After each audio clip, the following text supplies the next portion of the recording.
ஆத்ம ஆன்மீக அன்பர்களுக்கு எனது அன்பான வணக்கங்கள். உங்கள் பிறப்பின் ரகசியம் என்ன? உங்கள் குணநலன், கடந்து வந்த பாதை, எதிர்காலம், ஆரம்பம் முதல் முடிவு வரை இப்படித்தான் என்று உங்கள் ராசிக்கு பிரம்மன் எழுதிய விதி இதுதான். இந்த பதிவை நீங்கள் முழுசாக பார்த்தீங்கன்னா, ஸ்கிப் பண்ணாமல் பார்த்தீங்கன்னா, ராசியின் அர்த்தம் என்னன்னு உங்களுக்கு புரிஞ்சிடும். இந்த ராசியில் நீங்கள் ஏன் பிறந்தீங்க, எதனால் பிறந்தீங்க, இதற்கு மேல் உங்கள் வாழ்க்கைக்கு என்னென்ன மாற்றங்கள் ஏற்பட போகுது அப்படிங்கிற உங்கள் ராசிக்கான எல்லா சூழ்நிலைகளும் எல்லா புரிதல்களும் அடைவதற்கான ஒரு வாய்ப்பு இது. என்னால் முடிந்த அளவுக்கு ஒரு சின்னதாக இதை உங்களுக்கு நான் சொல்கிறேங்க. இதில் இருந்து உங்கள் வாழ்க்கையின் மாற்றங்களை நீங்கள் எப்படி இது பண்ணிக்கலாம், சரி பண்ணிக்கலான்னு பாருங்கள். எல்லா இடங்களிலும் நாம் தெரியாமல், சில இடங்களில் புரியாமல் தான் பல கஷ்டங்களையும் பல இன்னல்களையும் அனுபவிக்கிறோம். இப்போ ஒரு சில விஷயங்களை ஒருவர் சொல்லும் பொழுது நமக்கு எப்படி இருக்குன்னா, அதிலிருந்து மாற்றிக்க நமக்கு பல வாய்ப்புகளும் புரிதல்களும் ஏற்படும் பொழுது வாழ்க்கையில் பல மாற்றங்களை நாம் எளிமையாக அடைஞ்சிடலாம். இதனால் உங்களுக்கு எளிமையான முறையில் உங்களோட ராசிக்கு இதன் மேல் எப்படி இருக்குது, வாழ்க்கை மாற்றங்கள் எப்படி இருக்கும், கடந்து வந்த பாதைகள் எப்படி இருக்குன்னு சொல்லிட்டு ஒரு எளிமையான முறையில் பார்க்கலாங்க. மேஷராசி அன்பர்களே, மேஷராசி என்பது காலபுருஷ தத்துவத்தின்படி முதலாவது ராசிங்க. முதலாவது ராசியாக கொண்டது மேஷராசி. இது ஆடு உருவம் கொண்ட சின்னமுடைய ராசி இதுங்க. மேஷம் சிவப்பு நிறம் கொண்ட ராசி. உறுப்புகளில் பார்த்தீங்கன்னா தலைபாகத்தை கொண்டது மேஷராசி. ஆண் ராசி. சராசரி செவ்வாய் ஆட்சி பெற்ற மூலத்தின் திரிகோண மூலையில் இருக்கக்கூடிய ராசி இது. மேஷ ராசிக்கு எப்பொழுதுமே சூரியன் உச்ச நிலையிலையும் சனி பகவான் நீச்சமாகவும் இருப்பது தாங்க மேஷ ராசிக்கு இப்படி தான் ஒரு அமைப்பு. பஞ்சபூதங்களில் பார்க்கும் பொழுது இவங்க ராசி, அதாவது மேஷ ராசி நெருப்புத்தன்மை கொண்ட ராசிங்க. அஸ்வினி 1, 2, 3, 4 கேது பகவான் நட்சத்திரங்க. பரணி 1, 2, 3, 4 சுக்கிர பகவான் நட்சத்திரம். கார்த்திகை 1 சூரியன் நட்சத்திரம். இவையெல்லாம் கொண்டது தாங்க மேஷராசி. மேஷம் மேஷராசி லக்னம் அன்பர்களுக்கு இந்த ஒரு ஒழுக்கமான தன்மை கொண்டவர்கள். மனித நேயத்தின் உண்மையான சொரூபம். தர்மத்தில் தலை சினந்து வழங்குவாங்க. எப்பயுமே அவங்க தர்ம சிந்தனைகளுக்கு அதிகமாக எண்ணங்களை ஈடு கொடுக்குறவங்க யாருன்னு பார்த்தீங்கன்னா மேஷராசி. அதே போல் மேஷ ராசியில் பிறந்த பெண்கள் எப்படி இருப்பாங்கன்னு பார்த்தீங்கன்னா, தைரியமானவர்களாக இருப்பாங்க, சுதந்திரமானவர்களாக இருப்பாங்க. எந்த இலக்கை அடையணும்னு அவங்க நினச்சிட்டு இருக்காங்களோ அந்த இலக்கை அடைய அவங்க கொஞ்சம் கூட தயங்க மாட்டாங்க. பலகீனமாக எந்த விதத்திலும் அவங்க பேச மாட்டாங்க. அப்படி யாராவது இவங்களிடம் பலகீனமாக பேசினாங்கன்னா அவங்களுக்கு பிடிக்காது, எரிச்சலாயிடுவாங்க. அப்படியே கரெக்டாக வெளிப்படையாக எல்லாத்தையும் பேசக்கூடிய தன்மை உடையவர்கள் தான் இவங்க. அதே போல் மேஷராசிக்காரர்கள் தலைமை பண்பு, உற்சாகம், நேர்மை எல்லாத்திற்கும் சொந்தக்காரங்க இவங்க தான். அதிகமாக அவங்களுக்கு பொழுதுபோக்கில் ஆர்வம் அதிகமாக இருக்கும். ஆர்வம்னு பார்த்தீங்கன்னா அவங்க பொழுதுபோக்கு தான் அதிகமான முதலிடத்தில் இருப்பது. எதுன்னு பார்த்தீங்கன்னா பொழுதுபோக்கு. அதே போல் எதுவாக இருந்தாலும் முதலிடத்தில் இருக்க வேண்டும்ன்ற எண்ணமும் நினைப்பும் எப்பயும் இவங்களுக்கு இருந்துக்கிட்டே இருக்குங்க. அதில் எல்லா விதத்திலும் சரியாக முடிவெடுக்க தெரிஞ்சவங்களும் இவங்க தான். எல்லா விதத்திலும் சரியாக முடிவெடுப்பாங்க. அன்பானவர்கள், எல்லோருக்கும் உதவும் தன்மை கொண்டவர்கள். எல்லா இடத்துலையும் பார்த்தீங்கன்னா பொறுப்பாக நடந்துக்குவாங்க. அதே போல் ஒரு காதல் வந்துருச்சு அப்படின்னு மேஷராசிக்கு வந்துருச்சுன்னா அவங்க அந்த துணையை அடைவதற்கு எல்லா விதத்திலும் தந்திரத்தை செய்வதற்கு, வழிவகை செய்வதற்கு, அதை எப்படியெல்லாம் கையாளன்றது தெளிவாக தெரிஞ்சு வச்சுருக்கவங்க இவங்க தான். தனது துணைக்காக தன் மீது அக்கறை உள்ளவங்களாக நிறைய நடந்துக்குவாங்க. அவங்க பேரில் ரொம்ப அக்கறை இருக்கா மாதிரி, அவங்கள எப்பயுமே இவங்களை நினச்சிட்டு இருக்கா மாதிரியான எண்ணங்களை ஏற்படுத்தி விடக்கூடியவர்கள் தாங்க இவங்க. அதே போல் சில இடங்களில் இவங்களால் சரியான முடிவு எடுக்க தெரியாதவர்களும் இவங்க தான். பல இடங்களில் சரியாக முடிவெடுத்தாலும் ஒரு சில இடங்களில் அவங்களுக்கு தெரியாது, எப்படி இதை கரெக்டாக கையாளுறதுன்னு தெரியாமல் சில இடங்களில் அப்படியே விட்டுடுவாங்க. மேஷ ராசிக்கு கடகம் மகர ராசிகளுடன் கூடிய வாழ்க்கை அமைஞ்சிருச்சுன்னா போராட்டமாக தாங்க இருக்கும். அடுத்தவர்களின் பார்வையில் பார்க்கும் பொழுது இவங்க மோசமானவர்களாக தெரிவார்கள். எந்த ஒரு விஷயத்திலையும் ரிஸ்க் எடுத்தாங்கன்னா அதில் அதிகமாக சில இடங்கள்ல அடி வாங்கிறது, பிரச்சனைகளை ஏற்படுத்துறது, தங்களால் எந்த அளவுக்கு முடியுமோ அவ்வளோ விளைவுகளையும் அனுபவித்த பிறகு தான் இவங்களுக்கு புரிதலே கிடைக்கும். அதிக கூச்ச சுபாவம் கொண்டவங்க இவங்க. ஓய்வில்லாமல் உழைக்கக்கூடியவர்கள். பிடிவாத குணம் கொஞ்சம் ஜாஸ்தியாகவே இருக்குங்க. எப்பயும் ஒரு பிடிவாதத்துடன் செயல்படக்கூடியவர்களாகவே இருப்பாங்க. இவர்களுக்கு இயற்கையிலேயே நட்பு வட்டம் என்பது அவ்வளவா இருக்காதுங்க. இதற்கு காரணம் என்னன்னு பார்த்தீங்கன்னா 3வது இடம். தொலைத்தொடர்பு, பழக்க வழக்கங்கள், தைரியம். இதுக்கு 3வது இடம் எதுன்னு பார்த்தீங்கன்னாக்கா மிதுனம். மிதுனம் வந்து புதன். மேஷராசி வந்து செவ்வாய் பகவான், மிதுனம் வந்து புதன். இவங்க இருவருமே பகைக்காரர்கள் என்பதனால மேஷராசிக்கு நட்புகள் அதிகமாக இருக்க வாய்ப்பே இல்லைங்க. அப்படி நண்பர்கள் இருந்தாலும் நண்பர்களாலே பல இடங்களில் பகைமை ஏற்பட்டுடும். அதனால் பல இடங்களில் துரோகத்தை சந்திச்சிருப்பாங்க. என்னதான் நட்புக்காரர்களாக இருந்தாலும் துரோகிகளாகவே மாறுறதுக்கான வாய்ப்புகள் அதிகமாக இருக்குங்க மேஷராசிக்கு.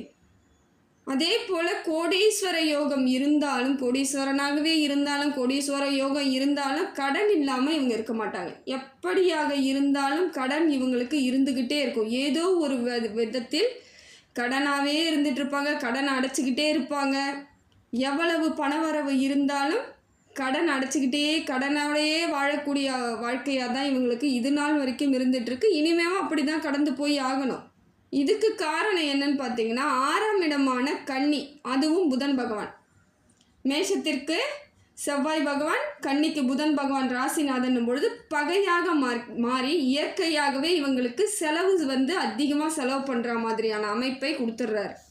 அதே போல் மேஷராசிக்காரர்கள் செலவு செய்கிறதுல பயங்கரமான ஆளுங்க. நல்லா செலவு பண்ணுவாங்க, கொஞ்சம் கூட யோசிக்கவே மாட்டாங்க. அதிகப்படியான செலவுகளை இவங்க செஞ்சுக்கிட்டே தான் இருப்பாங்க. இதுக்கு காரணம் என்னன்னு பார்க்குறீங்களா? இவங்கள் 2ஆம் இடமான தனம், வாக்கு, குடும்பத்திற்கு ஸ்தானத்திற்கு வந்து சுக்கிரன் அதிபதியாக இருக்கக்கூடியவர்கள். ஆடம்பர செலவு அதிகமாக இருக்கும். அப்படிப்பட்ட ராசி எதுன்னு பார்த்தீங்கன்னா ரிஷப ராசி. அதனால இவங்களுக்கு செலவு அதிகமாக தான் இருக்கும். ஒரு ஆடம்பர செலவு பண்ணுறதுக்கு இவங்களுக்கு எண்ணம் ஏற்பட்டுக்கிட்டே தான் இருக்கும். கடன் சுமை இதனால தான் எப்பயும் இருந்துக்கிட்டே இருக்கும். இயற்கையான ஒரு அமைப்புன்னு பார்த்தீங்கன்னா இதுதான். திருமண வாழ்க்கைன்னு பார்க்கும் பொழுது மேஷராசிக்கு 7ஆம் இடம் சுக்கிரன். துலாமோட ராசிநாதன் யாருன்னு பார்த்தீங்கன்னா சுக்கிரன் இல்லையா? இப்போ மேஷத்திற்கு செவ்வாய். சுக்கிரனும் செவ்வாயும் பகை. எனவே இவங்க எப்பயுமே இயற்கையாக கணவன் மனைவியை புரிஞ்சுக்கிறது இல்லை, மனைவி கணவனை புரிஞ்சுக்கிறது இல்லைன்ற மாதிரி 2 பேருமே ஒரு டாமினேட் ஆகிட்டே இருக்கும். சொல்கிற பேச்சு கேட்கலன்றதுலேயே பிரச்சனைகள் ஓடிக்கிட்டு இருக்கும். புரிதல் வந்து அந்த அளவுக்கு இருக்காதுங்க. எப்பயும் 2 பேருக்குள்ள ஈகோவோ இல்லை ஏதோ விதத்தில் ஒரு பிரச்சனை, சில பிரச்சனைகள் இருந்துக்கிட்டே தான் இருக்கும். வாக்குவாதம் நடக்கும், உரசல் நடக்கும். அது கொஞ்சம் பெரிய விஷயமாகவும் ஆகலாம், அப்புறம் சில சமயங்களில் கம்மியாகவும் இருக்கும். ஆனால் இருந்துக்கிட்டு தான் இருக்கும். இப்படியே தான் இவங்க வாழ்க்கை வந்து போயிட்டே இருக்குமே அவசரம். இதுக்காக மாறுமானா ஏதாவது ஒரு காலகட்டத்தில் மாறுமானா கூட மாறாது. இதுதான் இவங்களுடைய திருமண வாழ்க்கை. இப்போ மேஷ ராசியில் அஸ்வினி நட்சத்திரம் 1ஆம் பாதம் இருக்கக்கூடியவர்கள் திருமண வாழ்க்கை எப்படி இருக்குன்னு பார்த்தீங்கன்னா நல்லா இருக்குங்க. அதே 2வது இடத்தில் அஸ்வினி 2ஆம் பாகத்தில் இருக்கக்கூடியவர்களுக்கு பிறந்தவர்களுக்கு கொஞ்சம் மந்த நிலையாக இருக்குங்க. திருமண வாழ்க்கை ஓரளவுக்கு மந்தமாக இருக்கும். அஸ்வினியில் 3வது கட்டத்தில் பிறந்தவர்கள், 3ஆம் பாதத்தில் பிறந்தவர்களுக்கு எப்படி இருக்குன்னு பார்த்தீங்கன்னா அதிகப்படியான செலவுகள் செய்யும் வாழ்க்கை துணை தான் அமைவாங்க. அஸ்வினியில் 4வது பாதத்தில் திருமணம் பண்ணிக்கிறவங்களுக்கு எப்படி இருப்பாங்கன்னு பார்த்தீங்கன்னா சரிவர சிறப்பாக அமையாதுங்க. ஒரு மாதிரியான எரிச்சலோட கணவன் மனைவி இடையே ஒரு புரிதல் சுத்தமாகவே இல்லாத அமைப்பு ஏற்பட்டுடும். அடுத்தது பார்த்தீங்கன்னா பரணியில் பிறந்தவர்களை பற்றி பார்க்கலாங்க. பரணியில் 1ஆம் பாதத்தில் பிறந்தவர்களுக்கு நிறைவான வாழ்க்கை கிடைக்குங்க. திருமண வாழ்க்கை நிறைவாக இருக்கும். 2ஆம் பாகத்தில் பரணியில் பிறந்தவங்களுக்கு எப்படி இருக்குன்னு பார்த்தீங்கன்னா பணக்கார யோகங்களை தரக்கூடியதாக இருக்கும். வாரிசுகளால் நல்ல ஒரு மாற்றம் ஏற்படும். பிறக்கக்கூடிய பிள்ளைகளால் இவங்களுக்கு நல்ல ஒரு சுப பலன் கிடைக்கும். பரணியில் 3வது பாதமும் 4வது பாதமும் பிறந்தவர்களுக்கு ஒரு 35லிருந்து 40 வயதிற்கு மேல் தான் அவங்க வாழ்க்கையே ஒரு சிறப்பான வாழ்க்கையை அமையக்கூடிய அமைப்பு இருக்குது. அடுத்தது பார்த்தீங்கன்னா கார்த்திகை நட்சத்திரத்தில் பிறந்தவர்கள். கார்த்திகையில் 1 பிறந்தவங்க வந்து அரசு பணி செய்வது இவங்களுக்கு இயல்பான ஒன்றாகவே கிடைக்கும். எப்படியா இருந்தாலும் பெரும்பாலானோர் அரசு பணிக்கு போயிடுவாங்க. ஆனால் வாழ்க்கை துணை சரிவர அமையாதுங்க. ஏதோ ஒரு விதத்தில் பிடிக்காத திருமணமாக இருக்கலாம். கணவன் மனைவி இடையே ஏதோ ஒரு இயற்கைக்கு அப்பாற்பட்ட வாழ்க்கையாக இருக்கா மாதிரி இருக்கும். ஒரு நிறைவான வாழ்க்கை இருக்காது. எவ்வளவுதான் கஷ்டப்பட்டு சேர்ந்து வாழ வைக்கணும்னு நினச்சாலும் முடியாத ஒரு சூழ்நிலை அமைஞ்சிரும்.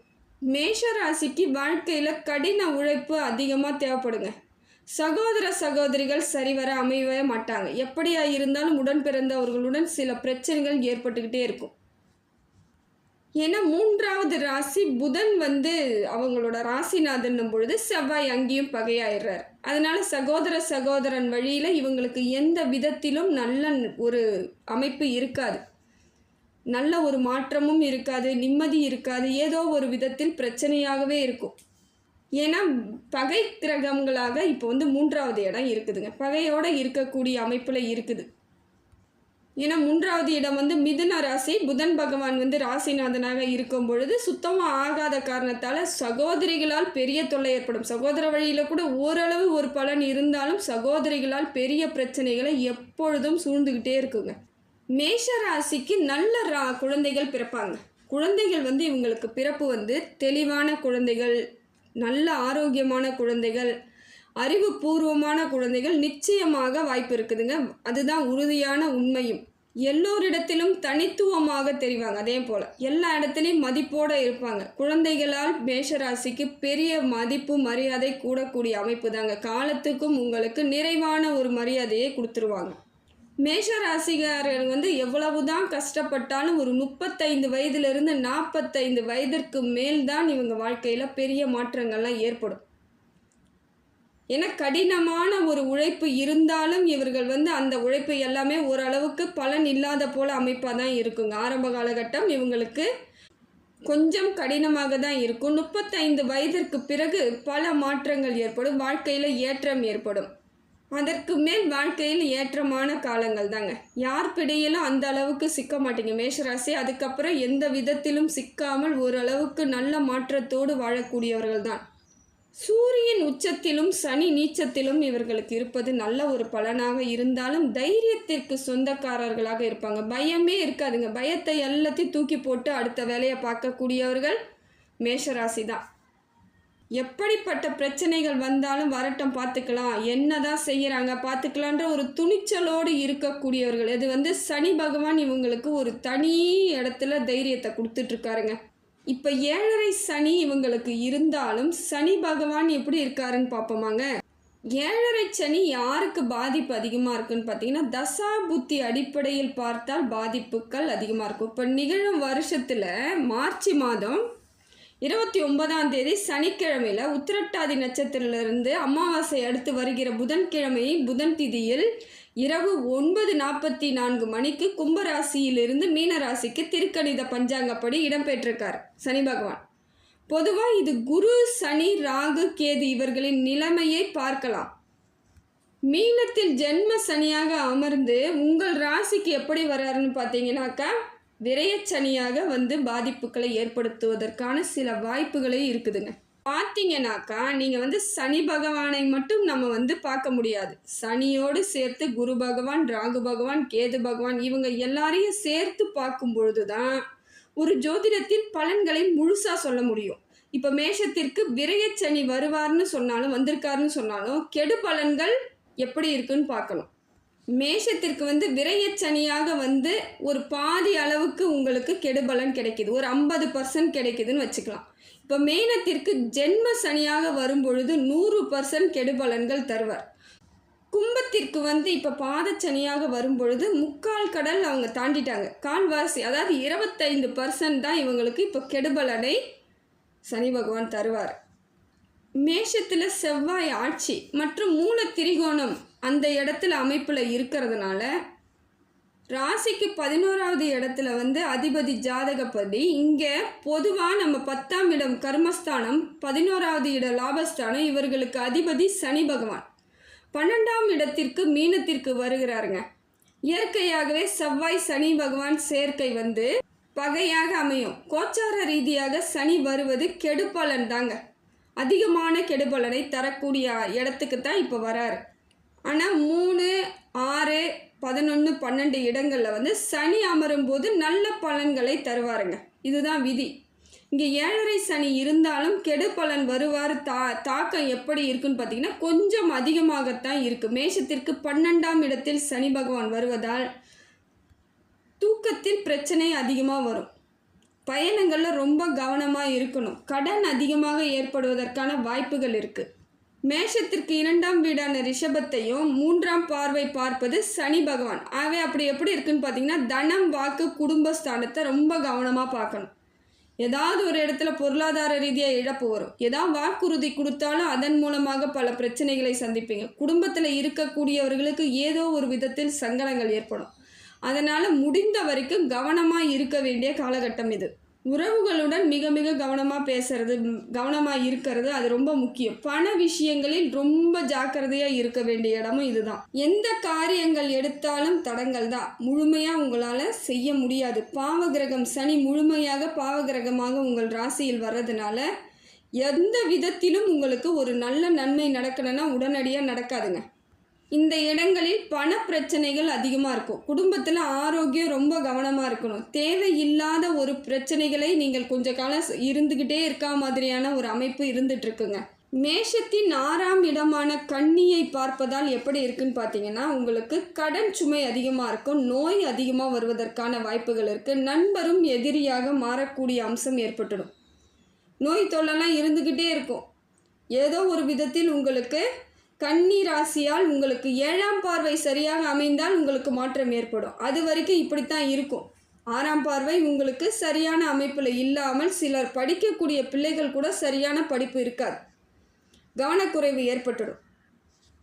அதே போல் வெளிநாடு போகக்கூடிய அம்சம் கிடைத்தால் போயிடலாம். ஏன்னா இப்போ அது மாதிரி போகும்பொழுது உங்களுக்கு சில பிரச்சனைகள் வெளிநாடு போகும்பொழுது குறையறதுக்கான வாய்ப்புகள் இருக்குது.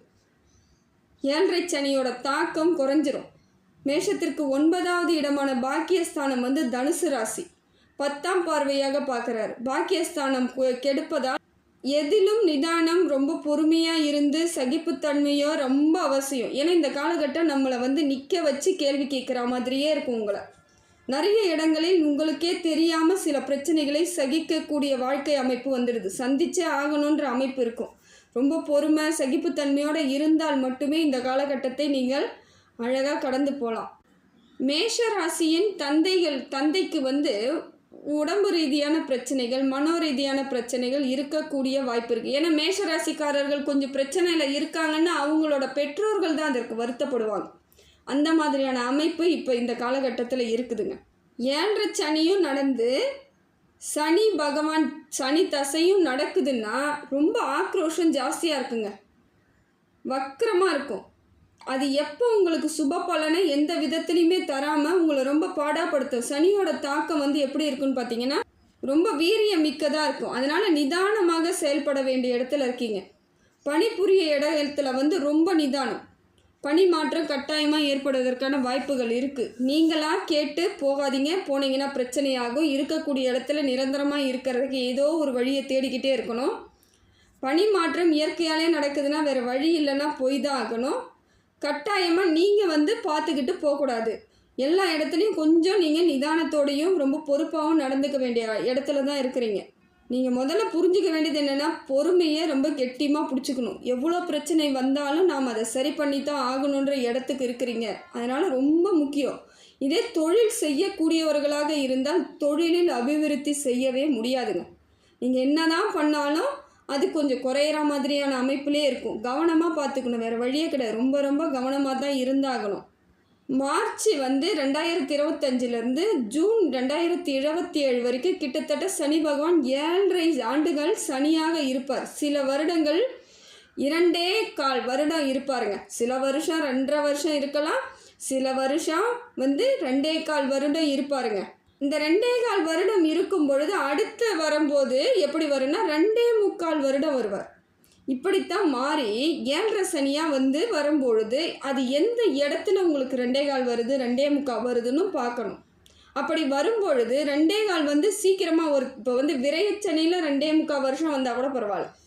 2.25 வருஷம் இருக்குன்னா அந்த 2.25 வருஷத்துக்கு அப்புறம் வரக்கூடிய ஜென்ம சனியில் 2.25 ஆண்டுகள் இருந்து உடல் ரீதியான பிரச்சனைகளை உங்களை பாடாப்படுத்திடுவார். அதே போல் பல இடங்கள் மாறுற மாதிரி இருக்கும், வீடு மாறுற மாதிரி இருக்கும். கட்டாயமாக ஏதோ ஒரு விதத்தில் உங்களுக்கு சங்கடங்களை இருந்துக்கிட்டே இருக்க மாதிரி இருக்கும். பதவி மாற்றம், இடம் மாற்றம், மரியாதை இல்லாதது, இந்த மாதிரியான அமைப்புகள் சனி பகவானால் தாங்க வருது. அதே போல் 7.5 சனி மேஷராசிக்காரர்களுக்கு எத்தனாவது ரவுண்டு வருதுன்னு பார்க்கணும்.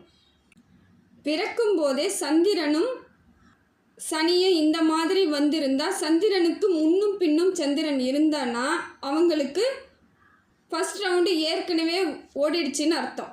ஒரு 10 வயசில் கூட ஃபஸ்ட் ரவுண்டு வந்திருக்கலாம். அதுக்கப்புறம் வர்றது 20 வயசில் இருந்து 30 வயசு 35 வயசு வரைக்கும் வரக்கூடியது பார்த்திங்கன்னா 2வது ரவுண்டாக இருக்கும். ஒரு சனி பகவான் ஒரு ரவுண்டில் இருந்து இன்னொரு ரவுண்டுக்கு வர்றதுக்கு குறைஞ்சபட்சம் 30 ஆண்டுகள் ஆகுங்க, இடம்பெயர்ந்து ஒருவருக்கு வருவதற்கு. அதுக்குள்ளே தாங்க எல்லா இடத்துலையும் நம்மளோட வாழ்க்கை அமையுது. படிப்பு, வேலை, திருமணம், எல்லா இடத்துலையும் நமக்கு சனி பகவான் வருவதற்கு முன்னாடியே வந்துட்டால் அந்த அளவுக்கு பிரச்சனை இருக்காது. இல்லை சனி பகவான் வந்த பிறகு பார்த்திங்கன்னா பிரச்சனை இருக்காது. ஒரு சிலவர்களுக்கு இளமையிலே வரும்போது பல பிரச்சனைகளை அவங்க சந்திக்க வேண்டியதாக இருக்குது. அதாவது திருமணம் முக்கியமாக கஷ்டமாக போயிடும், வேலை அதை விட ரொம்ப கஷ்டம். இளமையில் வாழக்கூடாத வாழ்க்கையை கஷ்டப்பட்டு வாழ வேண்டிய அம்சம் வந்துருங்க.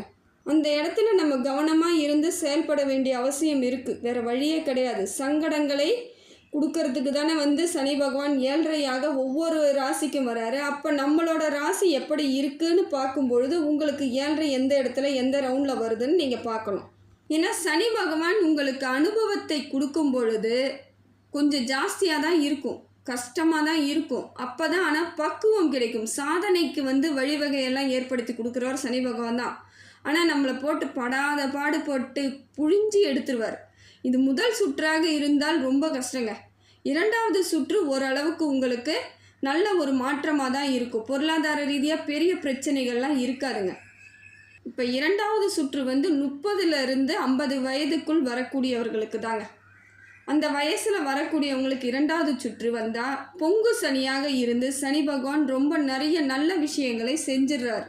அப்படியே விரயமாக இருந்தாலும் விரயச்சனியாக இருக்கிறாரு அப்படின்னும் பொழுது அது சுப விரய செலவுகளாக கொடுத்துருவார். ஏதோ ஒரு விதத்தில் உங்களுக்கு ஆதாயத்தை தான் தேடி கொடுப்பார். திருமணம் பண்ணுறது, வீடு கட்டுறது, இடம் வாங்குவது, அதை போல் செய்யும் பொழுது அது காலத்துக்கும் உங்களுக்கு சொத்தாகவே இருந்துடும். இது நிறைவான ஒரு மாற்றத்தை 2ஆம் சுத்து இருக்கக்கூடியவர்களுக்கு கிடைச்சிரும். இதே 3வது சுத்து எப்போ வருதுன்னு பார்த்தீங்கன்னா 60 வயதுக்கு மேலே வருதுங்க. அப்போ நமக்கு பிரச்சனைகள் என்னன்னு பார்த்தீங்கன்னா நம்மளோட பிள்ளைகள் இருப்பாங்க. அதனால் நம்ம ஓரளவுக்கு உடல் ரீதியான பிரச்சனைகளையும் பிள்ளைகளுக்கு செய்ய வேண்டிய விஷயங்களை செய்யறதுக்கும் நம்ம ரெடி ஆகிக்கலாம்.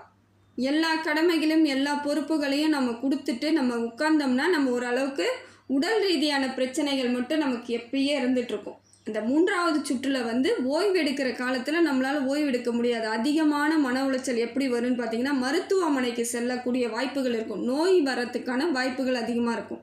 4வது சுற்று எப்போ வருதுன்னு பார்த்தீங்கன்னா 90 வயசுக்கு மேலே வருதுங்க.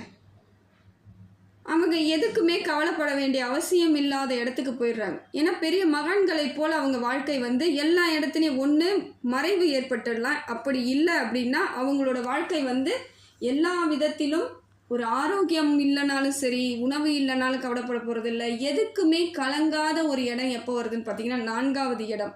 ஏன்னா எந்த விதத்திலையும் கெட்ட பழக்கம் இருக்க போகிறதில்ல, எந்த விதத்திலையும் தவறு நடக்க போகிறதில்ல. எப்படி ஏன்னா சனி பகவான் எப்படின்னு பார்த்தீங்கன்னா ஒரு தவறுக்கு அவர் செய்யக்கூடிய நியாயங்கள் தான் இப்போ நடக்கக்கூடிய 7.5 சனியெல்லாம். அப்படி இருக்கும் பொழுது 4வது இதில் 90 வயதிற்கு மேல் அவங்க ஒரு பெரிய பிரச்சனைகளே கிடையாதுங்க. குழந்தைகளை போல் இருப்பவர்கள், அவங்களுக்கு பெரிய பாதிப்புகள் எந்த இடத்துலையும் இருக்காதுங்க. அதே போல் 3 தலைமுறைகளாக இவங்க வாழக்கூடிய வாழ்க்கை பார்த்திங்கன்னா பெரிய பரம்பரை, நல்ல ஒரு பரம்பரையில் இருக்கக்கூடியவர்கள் தான் மேஷராசிக்காரர்களாக இருப்பாங்க. எல்லா இடத்துலையும் மரியாதையும் நேர்மைக்கும் சொந்தக்காரர்களாகவே இருந்துகிட்டு இருக்கிறவங்க தான் அந்த மேஷராசியில் பிறக்கிறவங்க. இதுக்கு மேலே பெரிய பிரச்சனைகளே கிடையாது, இதுக்கு மேலே நம்ம என்ன பெரிய பிரச்சனைகளை சந்திக்க போகிறோம், எந்த அளவுக்கு பிரச்சனை இருக்கோ அதே அளவுக்கு நம்ம வாழ்க்கையில் மாற்றம் இருக்குமான்ற அளவு உங்களுக்கு வரும்பொழுது தான் பல இடங்களில் எப்படி பண்ணுவீங்கன்னு பார்த்தீங்கன்னா யோசிப்பீங்க. இந்த பிரச்சனையை நம்ம எப்படி சரி பண்ணணும், எப்படி எதிர்த்து நிற்கணுன்ற இடத்துக்கு நீங்கள் வரக்கூடிய ஆட்களாக அப்போ தான் மாறுவீங்க. ஒரு சில மேஷ ராசிக்காரர்கள் அவங்க வாழ்க்கை என்னன்னு தெரிஞ்சிடும். ஆரம்ப காலகட்டத்தில் இருந்தவங்களுக்கெல்லாம் நாம் எந்த இடத்துல இருக்கோம், என்ன செய்ய போகிறோம், எப்படி இருக்கோன்னு தெரிஞ்சு அதற்கு தகுந்தாற் போல் அவங்க வாழ்க்கையை வாழும் பொழுது நல்ல ஒரு மாற்றத்தோடு தான் இது நாள் வரைக்கும் வாழ்ந்திருக்காங்க. அப்போ இப்போ வரக்கூடிய மேஷராசிக்காரர்களும் அதே மாதிரி நாம் எங்கே இருக்கிறோம், எந்த இடத்துல இருக்கிறோம் அப்படிங்கிறத புரிதல் ஏற்படணும். நிலையான ஒரு வாழ்க்கையை விரும்பக்கூடியவர்கள் தான் மேஷராசி. எப்பயுமே புகழ், பேரு, கௌரவம், அந்தஸ்து, ஏன்னா இது இவங்களுக்கு பரம்பரையாக வந்த ஒரு விஷயந்தான்.